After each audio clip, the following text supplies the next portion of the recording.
my God. Hello and welcome back. Yes, back to episode 53 of Down Under the Ring podcast. I'm your host, the Warship, and I'm joined by Phid McAwesome and Betson.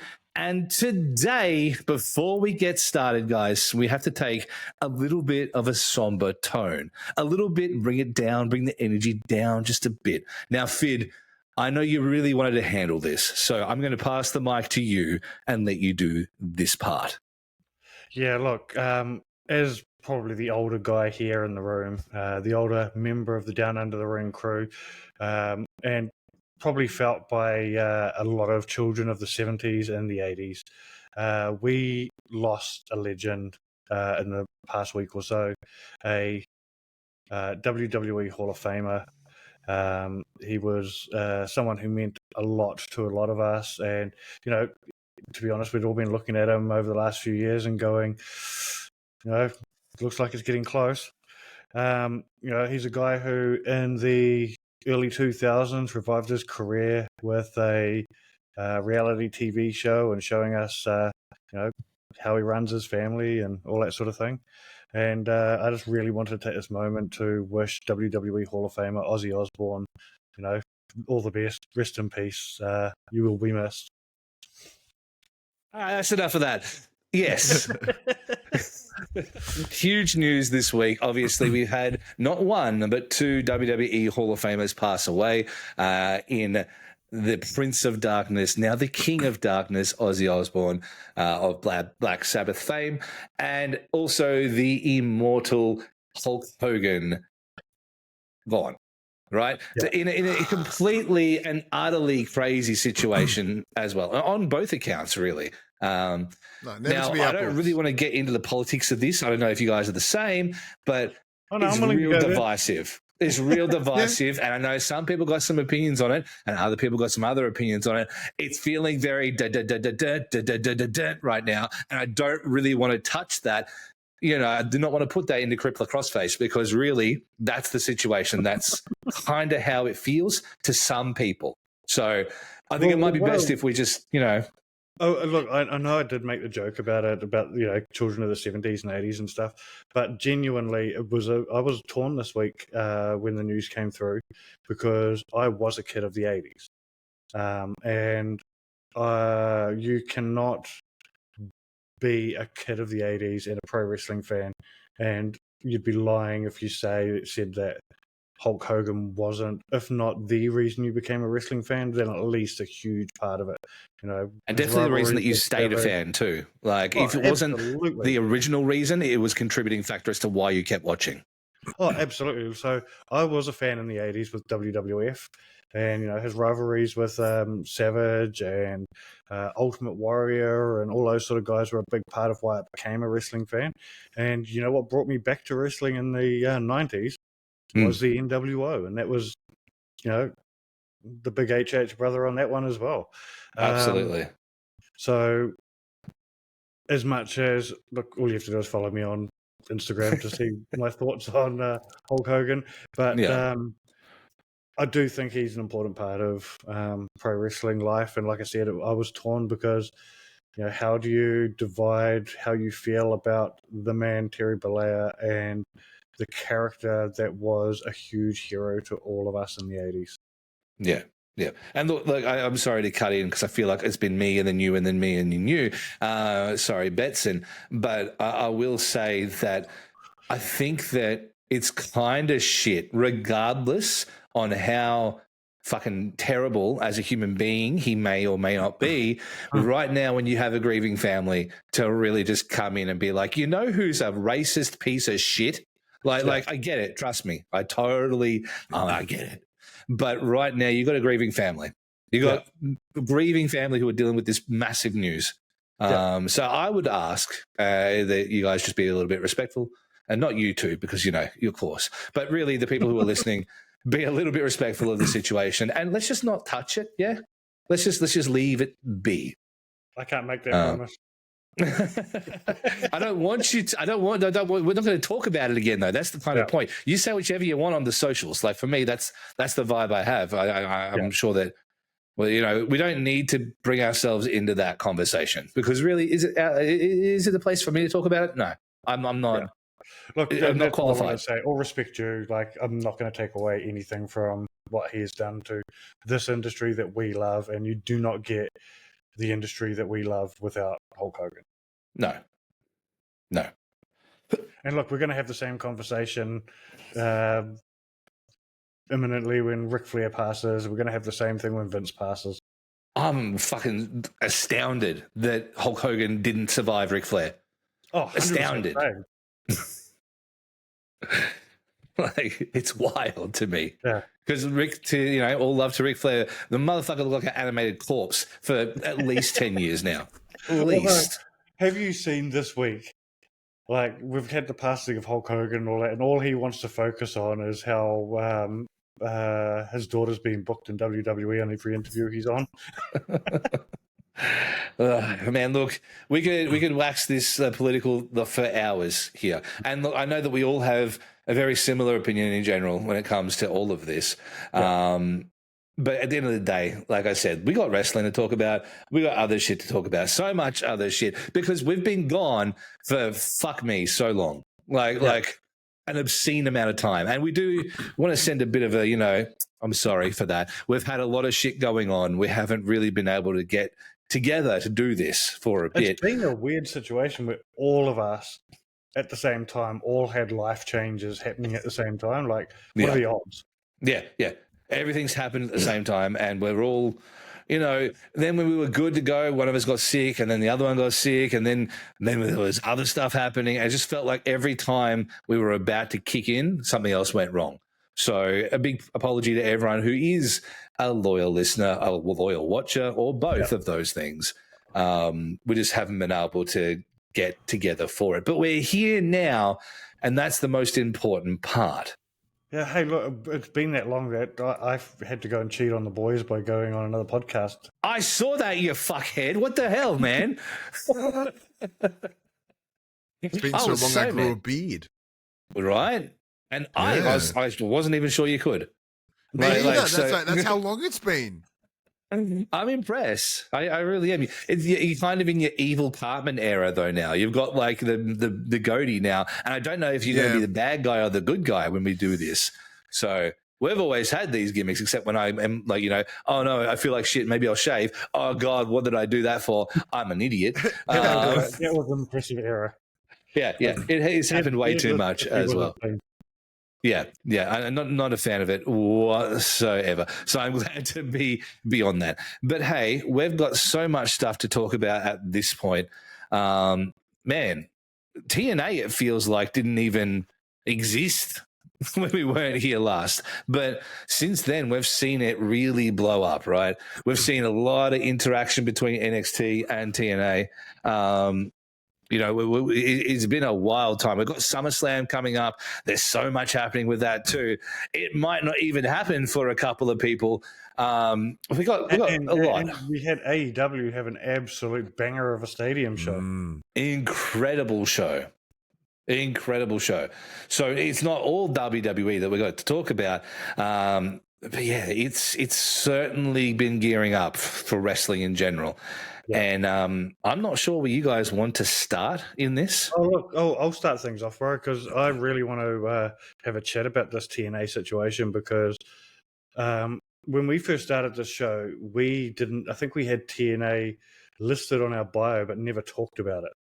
Yes. And it's hard to argue that the TNA WWE relationship has not been good for TNA. And I sort of want to go back to, do you remember, there's a clip of it actually on our Instagram and our TikTok, which I said as soon as this deal first started that I felt like WWE was positioning TNA to be the number two. That was their big move in the war with AEW to sort of help them grow so that if somebody is going to be number two, it's going to be their friends. Well, they could never consider themselves on the same level, so they had to build up someone else to be on the same level. Exactly. Now, and that's where I think they've successfully done it because TNA, in my opinion, is the NXT and TNA thing is probably the most exciting thing happening in pro wrestling at the moment. It's so unpredictable. You don't know who's going to turn up. Currently, we have both TNA world champions, the women's and the men's, are both WWE NXT superstars. Yeah. We finally got the one thing that everybody has been waiting for to happen.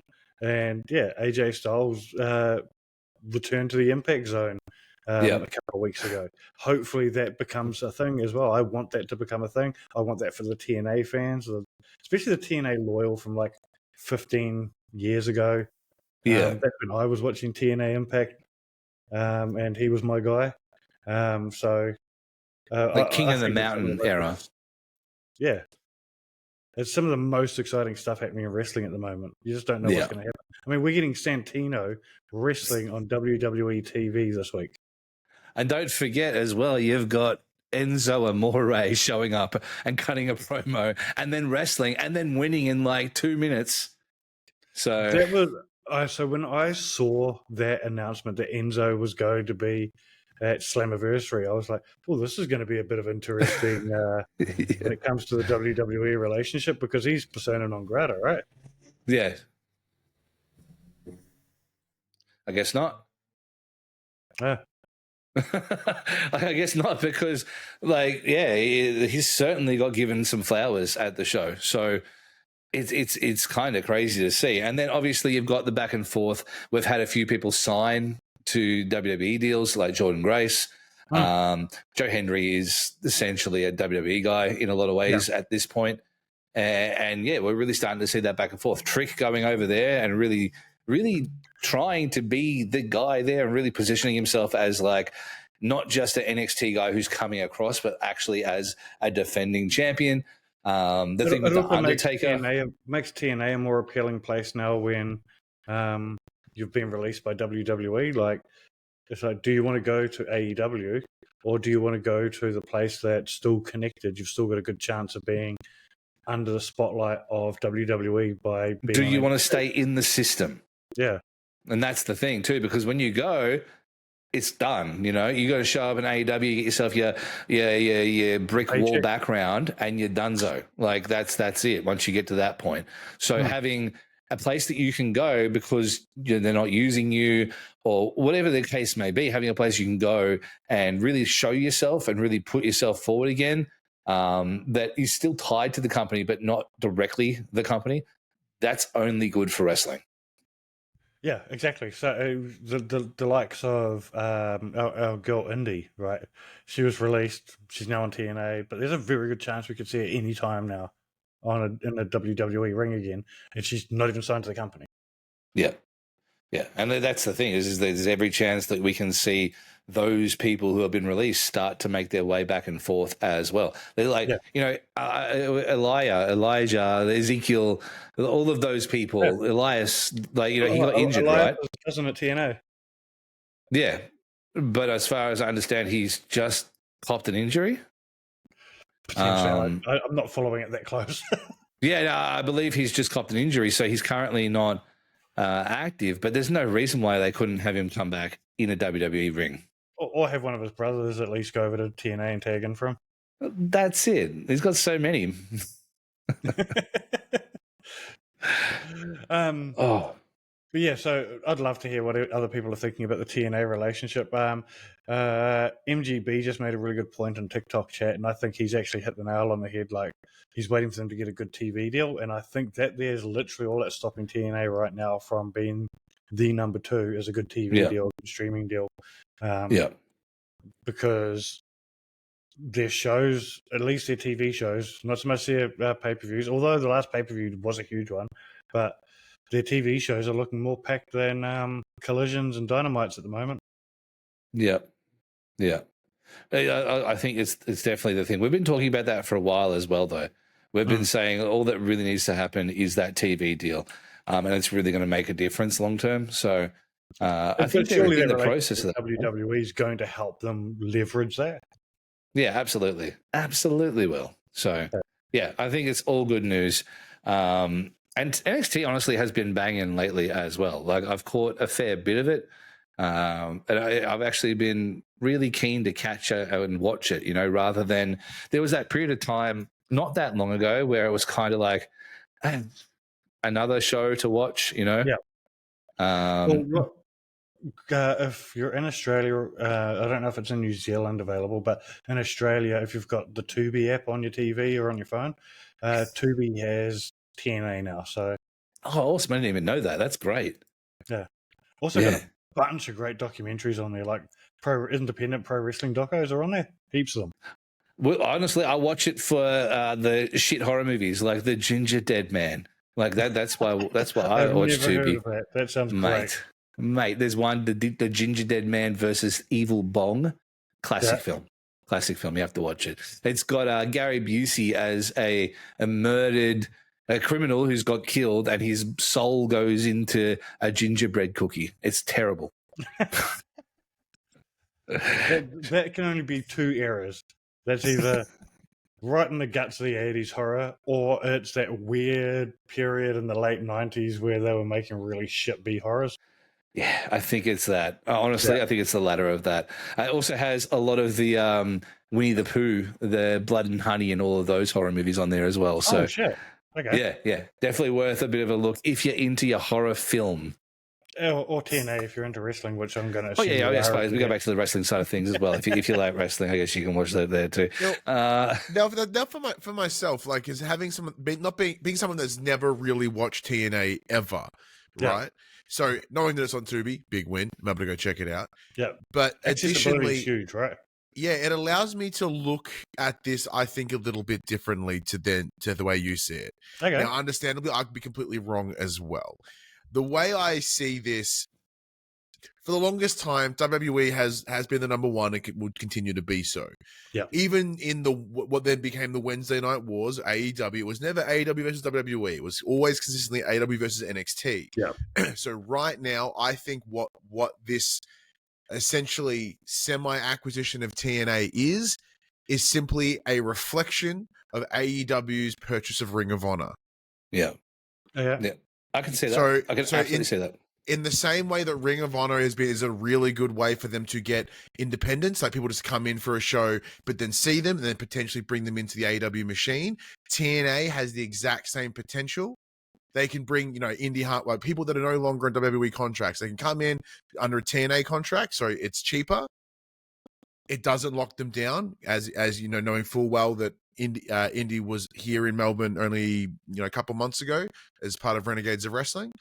So they're able to do that. They're able to travel still, go to other shows, but still have a direct line into WWE if they can deliver themselves and show themselves to be that next level, like your Joe Hendrys.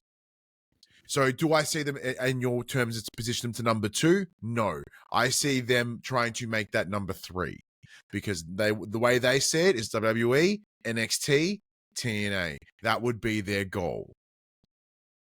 And as you mentioned, if these tapings, these pay-per-views are looking to be more full than AEW, whether it be Collision, etc., I think a lot of that is an extension of I could go to this cheaper, currently, TNA taping, and there's a chance I could see a WWE wrestler. Mm-hmm. Yeah, that makes sense too. That really does. Because it's like, I think you're right in the sense that I don't think they even consider it being the same thing. I think that, yes, they consider AEW to be competition, but it's more like you live in this bubble that is outside of the WWE universe, whereas we live in the real world where there is NXT and there's TNA and there is the Juggernaut. And there's also AAA as well on top of that, right? Yes, AAA. The same thing. AAA will I believe, except the different series that has been purchased, it will be treated in that exact same fashion. It will become a feeder for your more Mexican sort of that different side of the space as well. Yeah, for Lucha Libre, absolutely. Yeah. No, I think you're bang on with that. I don't know what's going on. You might have muted yourself. Silly Phid. There you go. I absolutely agree with that about the AAA scenario, and they need to there's one person over there that they need to bring over to WWE to save his career right now, and that's Vikingo, because Vikingo is loved in the in the US and globally, but he is the most hated man in pro wrestling in Mexico right now, and the longer he stays in AAA, the worse it's going to be for his career. Mm-hmm. No, look, I totally agree with that too. And as someone that we've seen at the likes of AEW, we've seen a little bit of everywhere. Once again, also saw him here locally as part of GCW. And he was at WrestleMania this year. And he was at WrestleMania this year. So they need to bring that man in, because I think if they very similar to the likes of in a sort of a different aspect, but the likes of Stephanie Bakir coming in as well. It's kind of like, this is the beginning of that new influx, as well as the Lucha Brothers as well. So like once these people are in, we're slowly going to start people sort of lining up behind them, I think. Yeah. Yeah, no, I totally agree with that too. I do have to take a moment because holy shit, it was the coolest thing ever. How good was Penta's entrance gear at AAA this week? Yeah, it was amazing. Oh my God. Yeah, so good. I think that they're doing a really good job with all of it as far as establishing this universe, because we've been talking about it for years. Like, universe, what the fuck's that supposed to mean? That's so stupid. That's dumb. Why are you calling it that? A WWE universe, and now it's becoming an actual fully fleshed out universe. We even had our own end game. Like, we are the WWE, right? And additionally, we now have within that universe, we now have the Americano multiverse happening as well. I love that so much. He's the Deadpool of the WWE extended universe. Yeah. Although it's clearly Pete Dunne, and I feel a little bit sorry for Pete Dunne. Hey, look, he's really happy that he got to turn up to work this week. Honestly, I forget where I heard it, but I remember someone saying, what if they just get to a point where there's just a 30-man rumble and they're all El Grande Americano? Look, I'm in for that. I would watch that, and I'd want to call that. That would be amazing. Was it that Chad Gable admitted to being El Grande Americano as well this week? So now you have 3 confirmed ones. Yeah, all he admitted is that he was at WrestleMania. That's true. That's true. But the conspiracy theorists are wild with this right now. Oh. We still not enough evidence for me. Not enough. No, look, you're right. You're right. I jumped the gun just a little bit there. We are journalists here. We can't be reporting fake ass news. So, look, that's our not enough integrity. Until we get a quote from somebody, we're just not going to be able to confirm. Exactly right. No, fully agree with that. It won't be official until someone slides manila folder under one of our doors, and then we have to look at it and go, "Oh my God, put it down," and then it goes missing. Well, Chad on TikTok said that wasn't El Grande Americano; it was El Grande Britano. See, there you go. There you go. So, what I need to do then is, in preparation for this, I need to get one of them walls up behind. We get some red string, and we're just going to build it out, and we can just build the theory here, because it could be anyone, really, right? Who haven't we seen for months? I know who. The Rock. You know what I would also, that would be a laugh. Holy fuck. Imagine if they can get him back in the El Grande Americano gear. I do kind of like this idea of, as you mentioned, El Grande, Britannia. Yeah. And then you kind of have, maybe think there's an old comic book back in the day for Batman called Batman Incorporated. And the idea is that around the world, he's got all these different Batman. So there's El Grande Britannia, El Grande Drongo, and that's Australia. And then you got, you said all these different ones around the world. I quite like that. That's dumb. I like it enough that they could be a stable. I'm in for that. And it's like League of Nations, but it's just El Grandes. I think that's better booking than, say, if you chucked Grayson Waller into that. It's better booking than calling the guy Big G. Oh, yeah. Agreed. Oh, yeah, Big G. Oh, okay. First I thought El Grande Americano, right? But what about El Piccolo Americano? And we get like a little person wrestler as well. 100%. That's it. This is how it works. Yeah. It's essentially like the Ginyu Force, except just all El Grande Americano. I'm so in for that in every possible way. We're getting ridiculous here. We're getting off track, even though it really is there a track, or are we just stupid? Look, it's good cross branding. People that love anime and then wrestling, because really wrestling is just redneck anime. Like, that's a good crossover. Like, there's money in that, Shippy. You know, I've never heard that before because it was always growing up. It was always, it's a male-orientated soap opera. You know, it's passions. It's also it's that too, yeah. The Young and the Restless. You know, all of that kind of stuff. Did you like that one? That one was for you guys, just for you, just for you.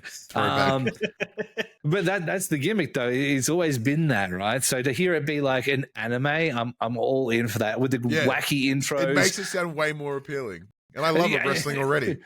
Big Bronny stealing shoes today, like those are some nice kicks too. Oh yeah. Look, he could take them for real. Like, you know, what's Roman going to do?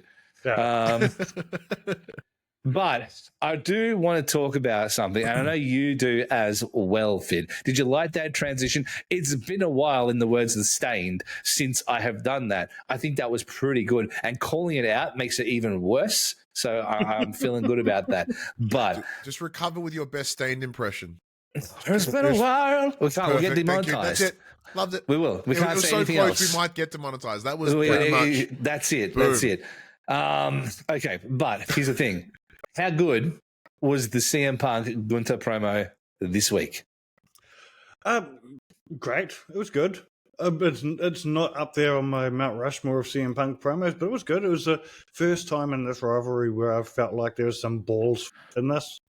Yeah. That's kind of where I'm coming from too, because it feels like they haven't touched each other. That's awesome. There's some mystique building around it, but it didn't really feel special until this promo.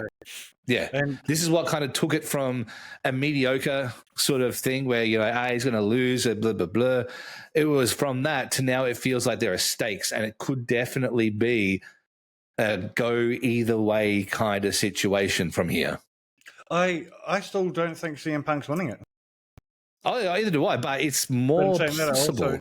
I also don't think Gunther's winning it. Ooh, interesting. I'm sorry, hang on. You've got a theory? There's only 2 people in the match at the moment, For now. I have a theory, and it's actually a throwback to the last PLE, where we had Naomi cash in the Money in the Bank title. They made a very big point when Naomi cashed in of making it super clear, like it's a triple threat match now. No holds barred. Do whatever you want. Weapons are okay. There's no disqualification. Blah blah blah blah blah. They made a big deal, bigger than they have done before. Like when Seth cashed in on Roman and Brock back in the day with the cash into the century. They never made a big deal of it being a triple threat and that it's no disqualification. Never happened. But they've made a big point this time. I think that they're setting it up so that what we're going to get is Seth's music is going to hit after the Bronny Brons beat the crap out of the two of them. Seth's music's going to hit. Seth's going to come in and pin, and I think it's going to pin Punk. Ooh. And he's basically going to say, I told you that as long as I'm around, you will never be champ. See, okay. I love this because this is what I wanted to happen at Money in the Bank. Yeah. But having let it simmer, and then, you know, once again, to have Punk have lost to Cena, now to then go again. So second World Heavyweight Championship shot in 2 months. Dope. Well done to Punk. And then, love it. But here's the other part, right? Is I'm just waiting. Seth is legitimately injured. So what we're going to end up with is this asshole heel Seth that refuses to drop the title. I think so he comes in all jacked up, limps his way in, and then just lays down 1, 2, 3. Thank you. Yep. I'm injured. And then Fuck you. Bye. Holds that title ransom for a while. It's so close. It's so close, but I'm going to do it. I'm going to do it. But here's how I would make it better, right? Here's my thought on the situation. Everything you said up until this point is correct, right? Yep. The Bron Breaker, the Bronson Reed beatdown happens.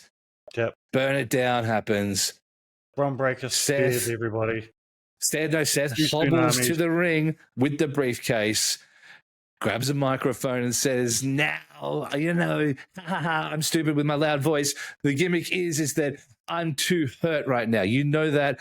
I know that. What's the point in this? But here's how it works. I hate you so much. I want you to not be champion so much that I would rather give this to Bron Breakker right now and let him cash in on you than me have the championship. I would rather take it from you, even though it means I don't get to have it. All right?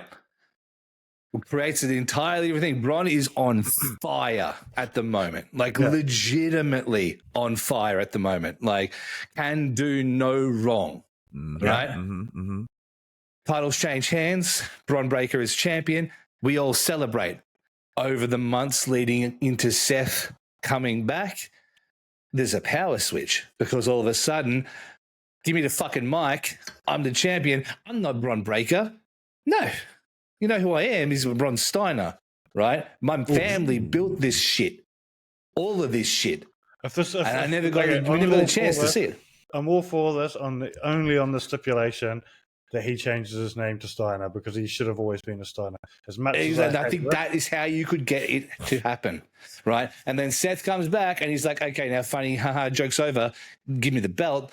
And he's like, get fucked. And then that's where the division happens. Heyman goes with Breakker.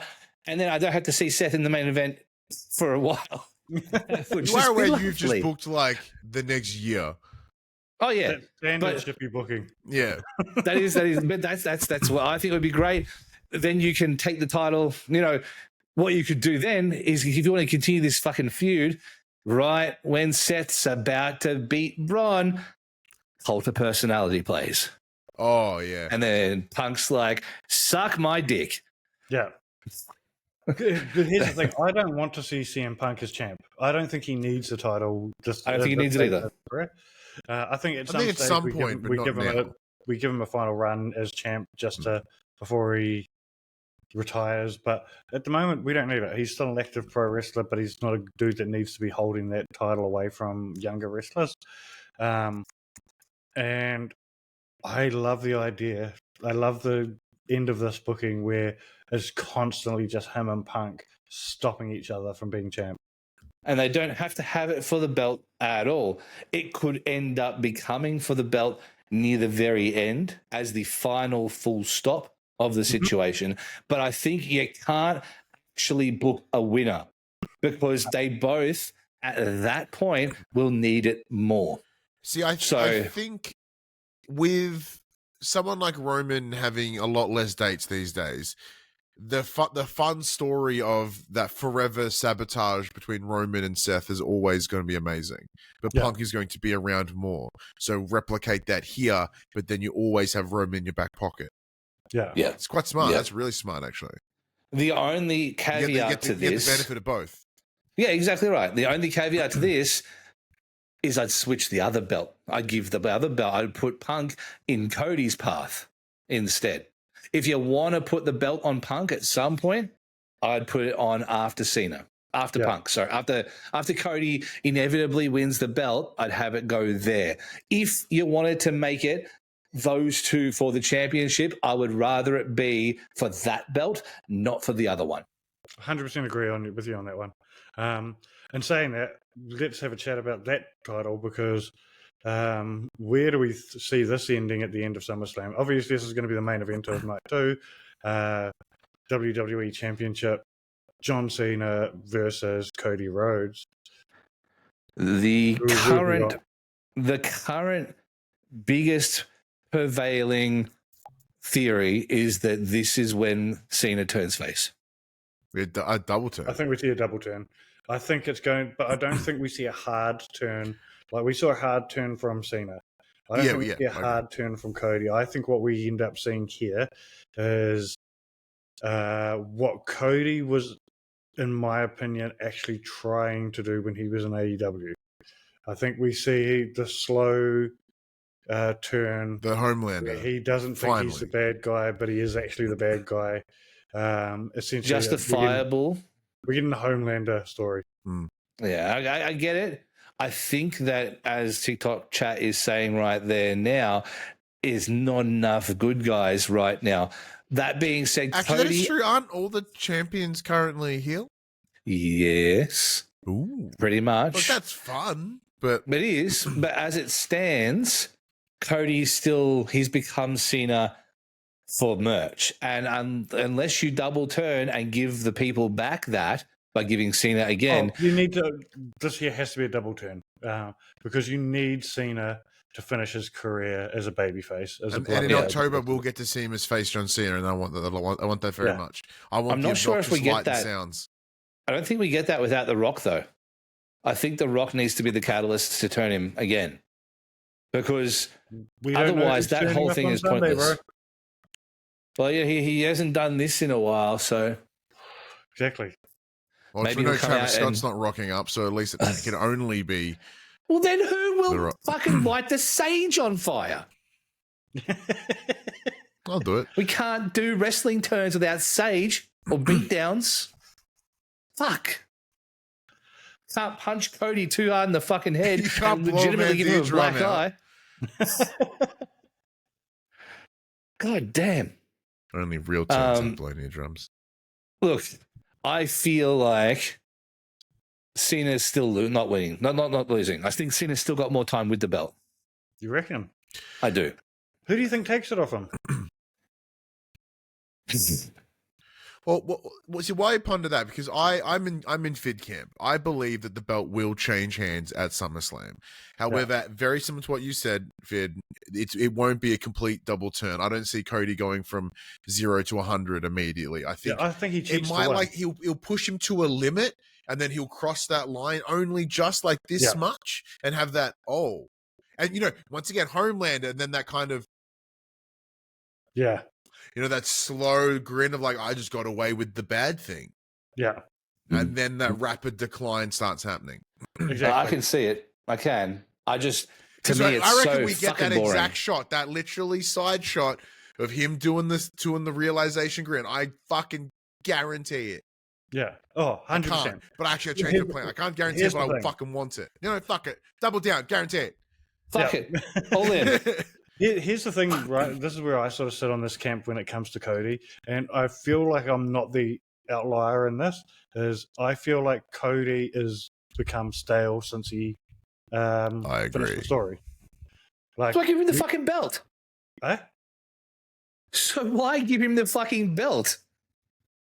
He needs it. Well, this is because he becomes interesting as that Homelander character. And plus, they need him to be once again, we're about to lose John Cena. We're about to lose the big figurehead, visual external face of the company. It has to be Cody. Like, there is nobody else that can match that. Because there's no, like Punk's not going to be that guy. Roman's not going to be that guy anymore. They have done it for so long that this has to be the only outcome. Is it the best outcome? Probably not. But it will be until they then switch him and find the next big fucking person. With that, let me ask you a question. Shoot. Who becomes the face of the company? Because you're about to lose Cena. That's the only thing I don't know. I don't know. I don't have an answer to that either. That's the hard part, because if you don't have that, if you don't even know who the fuck that is right now, how can you turn it? Excuse me. No, it's tough. Well, look, if you're listening or watching or listening, let us know who you think is the next potential face. Let's have a quick ponder on it, right? Who are the big dudes in SmackDown right now? See, that's a problem. That is a problem. That's a fucking problem. Because Raw's pretty loaded. Raw's very loaded. Give it to Aleister Black. Well, the thing is, I would say the main faces that we had over there before injuries and whatnot was KO and that sort of circle of guys. But since KO's been injured, everyone else has just sort of dropped down to the mid card. Give me Karrion Kross with the championship as a face. Let's have a look. So, Aleister Black, Andrade, Angel, Dawkins, Cruz, Axiom, Berto. Okay, let's go. Let's actually go with logical, possible fucking people. I Aleister know. Black, Cody Rhodes, Damian Priest, Drew McIntyre, Is Fatu. Cody still technically a SmackDown superstar? According to their website, that's where I'm looking at. Okay. Jimmy, KO still on here. LA Knight would be a potential. The Randaddy, LA Knight was a potential a year ago. yeah. Randaddy Orton, Solo, no, but that's heel still. Yeah, there's There's not much. not much. And even if you put the belt on LA Knight, Yeah. you're not going to get the same reaction anymore because much like they did in TNA, they didn't pull the trigger when they needed to. The problem with it is now is there's no faith. He needs a good faith win. He wasn't even going to win the match with Seth. So how can he possibly be anything more right now? You need a good faith for him to get him to the next spot there. Jacob Fatu is possible, but to me, I love him. I don't look at him and think that's the main event though.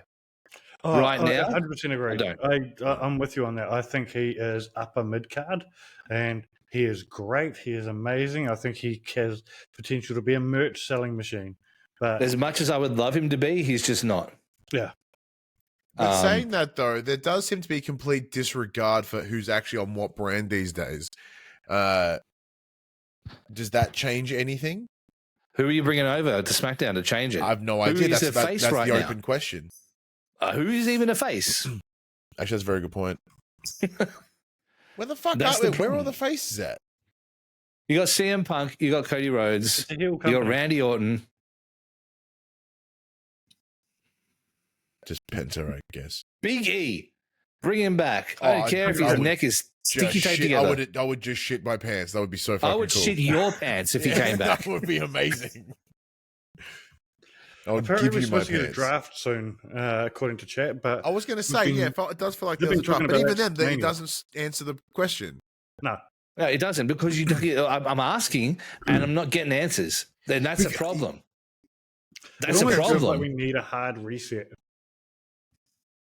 We need one of these We need ones. Secret Wars. Everything will just collide for a minute and then. I don't want to go through Secret Wars though. Gross. Well, we just did Endgame. We'll build there. Yeah. Well, Look, that's the thing. Look, just like the MCU, we did also have a piece of shit just get eliminated from the universe really quickly this week. But Hey. yes, I just Also, compared Kang the Conqueror and Hulk Hogan. look, there's a problem here, and I'm going to tell you what the problem. What's your fix? What do you got? You're going to be upset when I say it. The biggest fucking face in the company, neither one of you have mentioned. Right now, from a character, crowd Rhea fucking interaction Ripley point just of comes view, in, just kicks Cody's face in. why no Jey Uso? And that's the problem because I haven't built any fucking big name faces. Yeah. My major thing for that would be I don't believe they would move him over to SmackDown. They've had a lot of fun with him on Netflix with Raw, all the yeets and all the publicity and whatnot, and they would then have to remove him to SmackDown. Now, granted, from a story perspective, I think it'd be really, really fun. In the same way that the rounds leading into Night of Champions was really fun, knowing that Cody Rhodes, Jey Uso, former tag team partners, champions, I should say, as well as friendships, etc., etc. There's a lot of play. So, but then having Cody turn, presumably, and then take on a face Jey, that could be fun. But my problem is that in all of this last 5 minutes, it wasn't even a thought. That is also true. Like it wasn't on your radar until I said it at all. And it should be if he's the next guy. Do you know who I think has potential but needs to be called up and built on the main roster? Yes, Brock Lesnar. Bring him under a TNA contract and then just have him rock up. Yeah. No. I genuinely think one person in NXT who has potential to be a top guy is Ethan Page. Well, there's history between them. I don't know whether they could touch it, but like obviously the AEW stuff between Cody and Ethan would be fun. Yeah, but they wouldn't reference it because that's not a real thing. Well, that's what I'm saying. Like, in terms of them wrestling. having history in some capacity, right? But I guess that's Well, the only other option. Do they the just pull people up from NXT? So rather than foster anyone locally, they're like, "Oh, we'll just outsource it to NXT to make the next face." Do you really care about an NXT guy going from NXT to the main event scene of Raw or SmackDown? Well, no, because it happens all the time now. No one really gives. But that's the problem with it, though. The whole thing isn't the whole point I'm trying to make here is that every solution that you're offering and that you're saying is kind of okay. Yeah. If you're trying to build a main event star, we can't have kind of okay before it happens. You have to know, you know. Talking about the Ethan Page thing, I was in my mind palace the other day thinking up how we can fix a lot of these problems and bring people up and have them be legit sort of main eventers, or at least in that main event adjacent scene. I was actually thinking if Cody does go full heel, we have him with a stable, and what you do is you bring over Ethan Page, you bring over Ricky Starks, Sean Spears.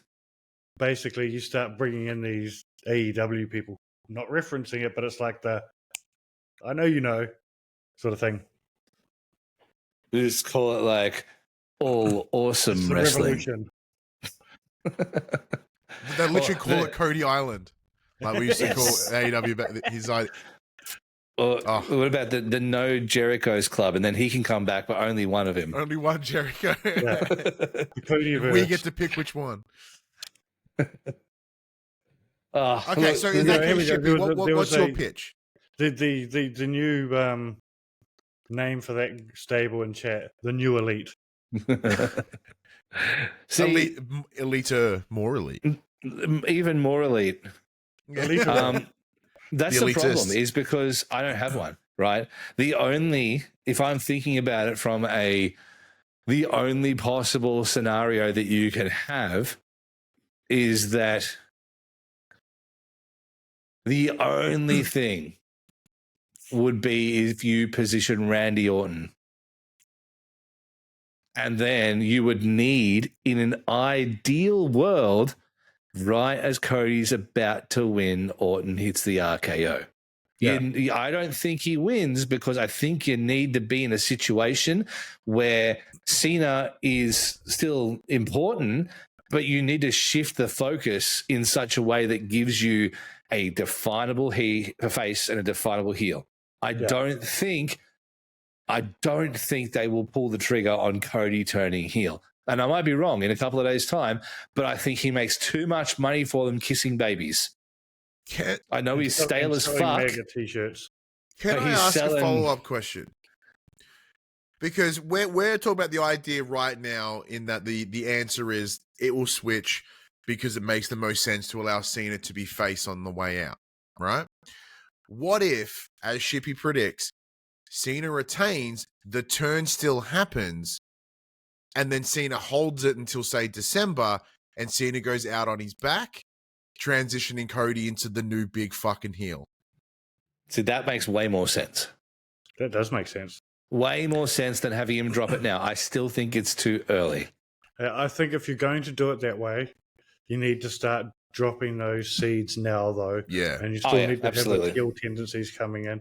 You still get that look when he gets away with it and all that sort of shit. We're seeing that now with Cena as well. Like, there's a little bit at main event, like him not being completely we've piece of shit. already started seeing that with Cena over the last few matches where he has hesitated to do the wrong thing.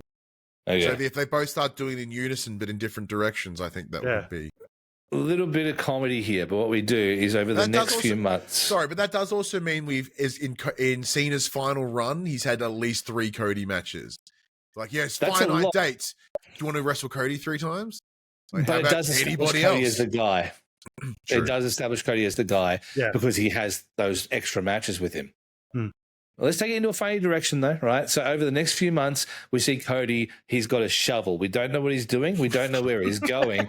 But he shows up to Raw and SmackDown, and he's a little bit dirty. He looks like he's been digging a hole, right? All right, we don't really mention it for ages.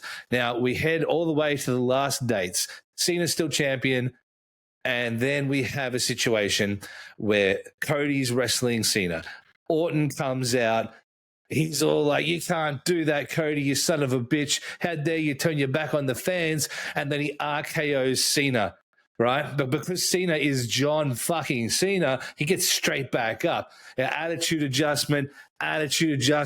Cody's stumbling. He's like, wait, bro. Wait. Look, I have to say one thing. I had this shovel this whole time, this dirt, I'm still dirty right now. I'm hurt.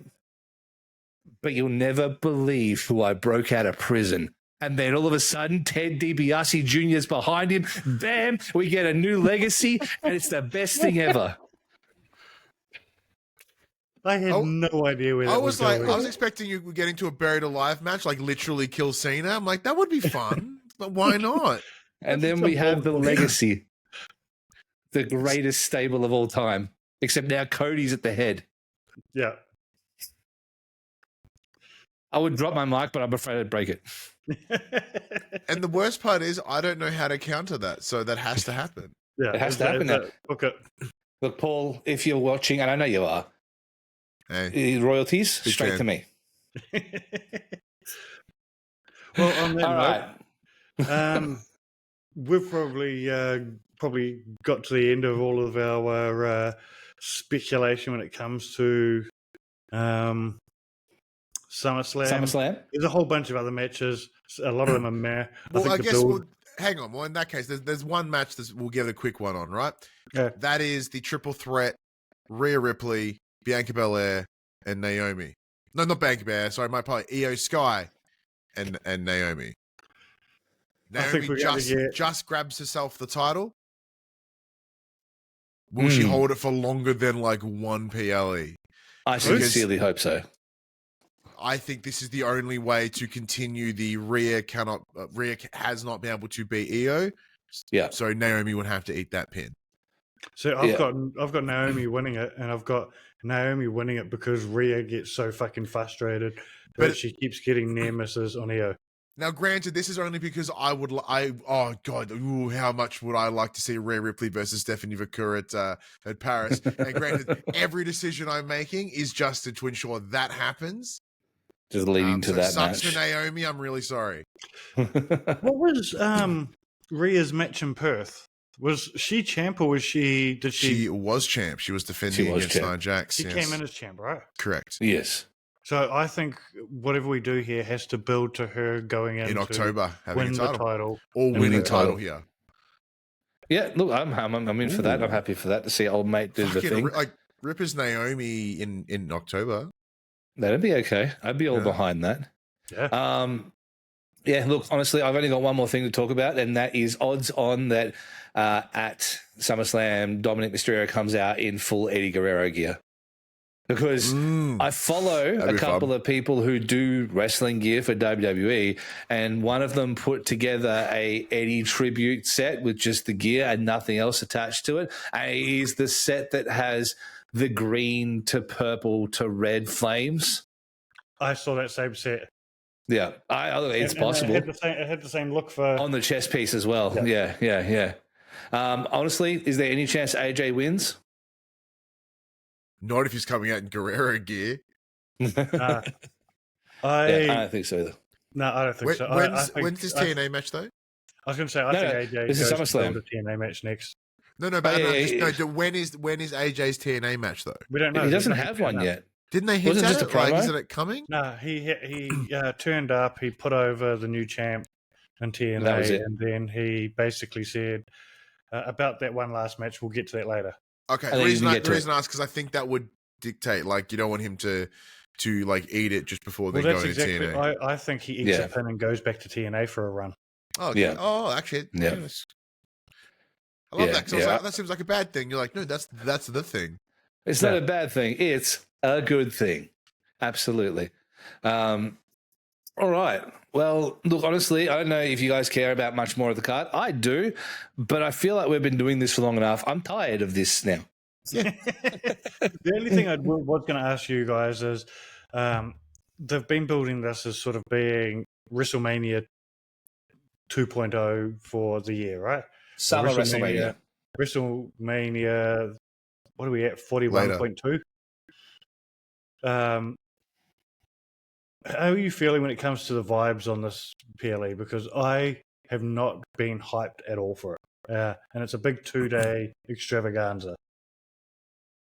I think I'm in the same boat, but once again, all three of us, our lives have been a little bit interesting over the last couple of months. So even our general love for like watching WWE is kind of altered. So it's understandable that our hype levels heading to SummerSlam are a bit off. But I am so conditioned, even in the short window of time that I've been watching wrestling, in like the 8 years that I've been a wrestling fan, where both of you have got like decades on you. We are conditioned that around April, that's when we get fucking WrestleMania. That's when we get the big show. Correct. And then over the last couple of years, we have now been conditioned that no, we get the 2 shows in April. That's it. It's the only time. Yeah. So we now have to be reconditioned in the same way that we did for WrestleMania when it went to 2. We have to do that now. And sadly, the lead into this hasn't been dope enough, because the first time they did it was simply to make it manageable during COVID. Yeah. Then when they were able to make it happen in person, they're able to back it up because we have already become accustomed to it. Correct. So I think that's probably like marketing SummerSlam as a 2-day event, I think has been the challenge. Yeah. Not the matches, not the quality, not like their ability to do two-night events. I think it's just how to get people to be okay with doing it again. My perspective on it is that as a wrestling fan, I have always considered SummerSlam to be the next one. You've got WrestleMania at the start of the year, where you've got Rumble, then you've got Mania, then you've got SummerSlam. You've got the best show of the year, then you've got WrestleMania, then you've got SummerSlam. Yeah, you've got the best show to watch, then you've got WrestleMania, and then you've got SummerSlam. Yeah, you're absolutely correct. But SummerSlam's always felt like that secondary big moment show. Yes, I agree. I think there is zero fucking hype for this year's, but I think that you could position it to be that. It just didn't happen this time. Yeah. Look, it may be the show that gets my hype levels back up for weekly viewing again, because my hype levels for weekly viewing have been plummeted. Oh, yeah, mine have dwindled absolutely to shit. Absolutely to shit lately. Yeah, and usually you get a good couple of months after WrestleMania where, it drops out and it's that period of but that hasn't picked up again this year. I will agree with that. Absolutely. I just don't have the same amount of interest that I've had even in the last year for wrestling. Even the last couple of months, it's been really bad. So, look, hopefully we can turn it around. And that because I would love to continue to do this with you guys as well. But, we want to make sure that we're not just talking shit about wrestling, because at the end of the day, we love wrestling. We love to talk about it. I have nothing nice to say about it at the moment, honestly, a lot of the time. See, that's the difference, because like for myself, like I'm not getting, as you mentioned, like I'm not getting whatever it is from TV at the moment. Yeah. But what I'm getting is from the shows that I'm going to in person that I'm working. So I'm getting my wrestling fulfillment elsewhere at the moment. And saying that, as the voice of Victorian Wrestling, do you have any shows you would like to promote? Oh, always. So we have Renegades of Wrestling coming up this weekend. Always big love for Renegades of Wrestling. A couple shows that I will be a part of moving forward. I am now Commissioner Betson at Malice Wrestling Federation, MWF, out of here in Victoria. They had their first show a couple of weeks ago. Their second one will be on September 20th. MXW returns to the Geelong region, Lara, at the end of August. Should be a big honkin' fun. One of the big main events on that bad boy would be Famous B taking on Misfortune for the World Championship, for the MXW Heavyweight Championship. It's not a World Championship, I should correct that. Outside of that, who else am I doing work for? Adrenaline Pro Wrestling have a show coming up, I believe later in the month. Alpha Pro Wrestling, I'm around there as well. We've got something coming up as well. Dude, it is insane. There's an Instagram account. I couldn't tell you what the fucking name is right now, but their ability to accurately record what shows are happening in each state as you head into the weekend.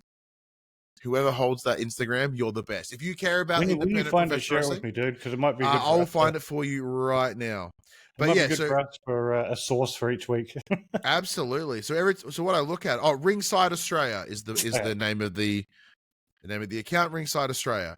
So look, even says right now, shameless promo right there. It goes, you may not be able to see it, but essentially it goes different states. Queensland, 1 show. New South Wales, 5 shows. Vic, 4 shows. South Australia have 2 shows. There's a stack of things going on. Oh, and if you're a fan of the more gnarlier independent professional wrestling as well, Deathmatch Down Under have been going crazy as of lately, and they have the second ICW Weekend of Death coming up at the end of August as well. It's a bunch of shows. There's a show in Adelaide. There's a couple shows in Melbourne. Big time stuff if you enjoy the gnarly side and seeing someone go into the chains. Yeah. But I got a question. Don't you know, like, wrestling's all fake? What? Yeah. Oh, sorry, Phid. So real to me, damn it. Yeah. I know, right? I know. Look, honestly, go check out, support local wrestling, do the thing. Also, because speaking of supporting locals, PWA, right? Tuckman released a fucking dope promo today. Just go and watch it. It's a fucking short film. we love that. Talking about independent wrestling, though, in New Zealand, our good mate Henaday's got a show coming up. But I had this weird situation the other day happen where somebody shared, it was one of the dudes from Pro Wrestling Illustrated New Zealand, I think it was. And he was saying, "Oh, River City Pro Wrestling have got a show coming up in Harweda," and I was just like, "That's my little rural hometown that I grew up in New Zealand. When did that become a pro wrestling hub?" And I've had a look, and yeah, they have like literally monthly wrestling shows now. It's become a wee bit of a hub. It's You like may a not live small there little bump anymore, up. but the heart of Phid is still there. Oh, mate, the moment I'm back in New Zealand and get a chance to go back home, I'm going to want to go check out one of these shows and see how ridiculous it is.